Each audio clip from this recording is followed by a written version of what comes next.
Di sebuah desa yang jauh dari keramaian kota, hiduplah seorang janda tua bersama seorang anak gadis tunggal. Kehidupan mereka sederhana. Setiap hari sang ibu bekerja keras di ladang, memikul kayu bakar, dan menumbuk padi. Sang anak tumbuh dengan wajah yang amat cantik. Kulitnya putih bersih, rambutnya panjang hitam berkilau dan matanya bening seperti bintang malam. Karena kecantikannya, ia sering dipuji orang. Namun sayang, meskipun rupanya indah, hatinya tidak sebaik wajahnya. Ia manja, malas, dan suka berbuat kasar pada ibunya yang renta. Sang ibu sering menasihatinya dengan lembut. "Anakku, jangan hanya sibuk mempercantik diri. Bantulah ibu bekerja agar kita tidak kekurangan." Tetapi sang gadis selalu membantah. "Ah, ibu saja yang bekerja. Aku tidak mau tanganku yang halus ini menjadi kasar." Sang ibu hanya bisa menghela napas, mencoba bersabar meski hatinya sering terluka. Pada suatu hari sang ibu berkata, "Anakku, kita harus pergi ke pasar membeli beras dan garam. Ikutlah ibu." Si gadis pun mau ikut. Namun sebelum berangkat, ia berdandan lama sekali.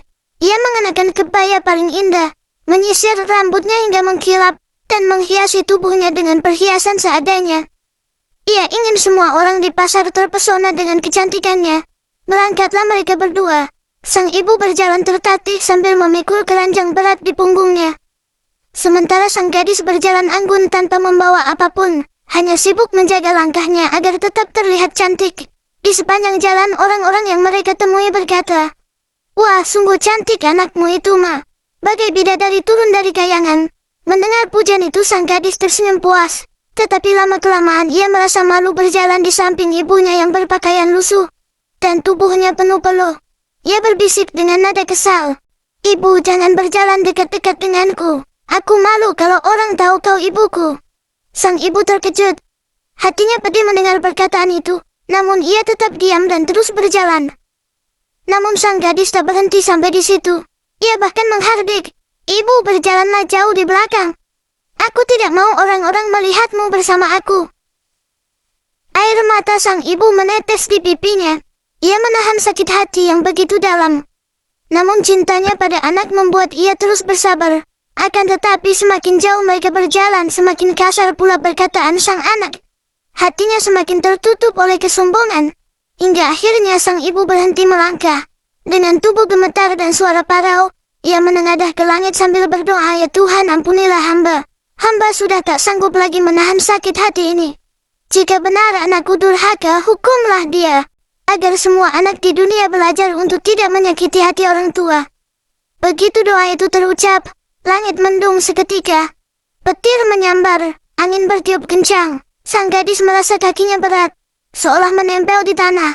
Ia panik, "Ibu, apa yang terjadi padaku? Tubuhku terasa kaku."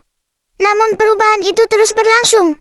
Kulitnya mengeras, suaranya mulai tercekat. Ia meronta-ronta, tetapi tak bisa berbuat apa-apa. Dalam ketakutan ia berteriak, "Ibu, ampunilah aku.